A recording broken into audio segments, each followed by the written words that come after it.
Hello world, this is my face. It's very bright and very warm next to this light. Very warm. So I'm going to talk about something that's pretty close to my heart and something that unfortunately dictates a lot of what I do and who I am and how I act. I know a lot of you suffer with stuff that's quite similar to this. It's heading towards autumn now, and some of us know what that means. People get sick. I don't like it. So what am I scared of? Well, I have a fear. It's called emetophobia, and a lot of you will probably have experienced something similar to this at some point in your lives. It's a fear pertaining to vomiting, others vomiting, yourself, being around it, any form of anxiety and therefore action that comes as a result of fear of vomit. And it's similar to, or is often related to, or a side product of, or a symptom of, obsessive-compulsive disorder, or OCD, which I'll discuss in another video. And it can come in a whole number of different ways. It can be fear of seeing people be sick, it's fear of being around people that are sick, fear of catching sick, fear of being sick, fear of being contaminated as well, all sorts of things. For me, my biggest fear with emetophobia is catching norovirus, and I know that's a huge fear for a lot of people. So I thought I'd do this vlog and talk about what I know about it through being an emetophobe for a long time now, and try and help you feel better about yourselves and make you realise that you shouldn't feel bad for having a condition, but you have to recognise that fear to this degree is a condition. But first of all, talk about norovirus, tell you a few things that helped me about. I'd just like to point out before I start telling you all this stuff that I'm using it as a way to alleviate some of the more common fears relating to emetophobia and norovirus, and I'm not trying to give you any more fears or any extra fears. So hopefully I won't. Please don't be scared. What's norovirus? Norovirus is one of the most common reasons for gastroenteritis. Diarrhea, sickness, stomach cramps, fever, headache, and it's pretty gross how you catch it. It's poo. You catch it through fecal or oral contact generally. It'll be either through particles of vomit in the air or from fecal contamination of your foods. Now, I know saying particles of vomit in the air is scary, but it's not. It's easy to avoid. So, some ways you can avoid catching it. First of all, wash your hands!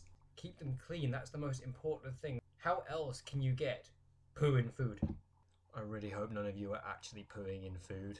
Another simple thing, is putting the toilet lid down. Otherwise, everything you just down there, it's going to go blasting up there. Studies have shown that germs can travel a long way from a toilet, and in the same room where your toothbrush is. No. You can kill norovirus with steam cleaning or with bleach and with cooking, as norovirus dies at temperatures of over 65 degrees C. Also, I'd just like to point out Continuity Error t-shirt. I like bourbon. And now, some things that you're probably scared of, but that you don't need to be scared of. Just being around a person. The only way you can catch norovirus from being around a person is if they have literally just been sick and they breathe directly into your face. And even that is pretty rare. That is the only way being around someone with norovirus will get you sick. You can spend time with them the day before, and then you can spend time with them on the same day, and you can spend time with them afterwards, and you won't get sick. You can be in their house. You can even eat their food, and you won't get sick. Please don't eat all their food, though. They need it. Just being around or breathing the air around a person with norovirus will not get you sick, ever. So you don't need to be scared of that. And going out in public, you can't catch it from air drafts, anything in the air. As I said about the vomit being in the air is true, but it's a very, very short period of time that it can be in the air and that you can catch it. Which means in public there is no issue whatsoever. So don't panic. There's no point, though that is a symptom of the condition, so it's understandable. And the most important thing with emetophobia is you need to seek help. You need to seek treatment. It's important. You shouldn't feel bad for having the fear whatsoever, but you should be aware that it is a medical condition and that it needs treating. And so all of this, hopefully this will make you feel a little better if you do struggle with norovirus fear and emetophobic fear, but it doesn't mean that you need to keep living your life that way. It's horrible, I know. I'm still living with it and it's horrendous. So the best thing you can do is talk to your doctor and explain how bad it is, and you will almost certainly be put through for some form of counselling, some form of help. And you should expect cognitive behavioural therapy probably is one of the main treatments. I mean, there's all sorts of different reasons for emetophobia and OCD, so different treatments are going to work better for different people.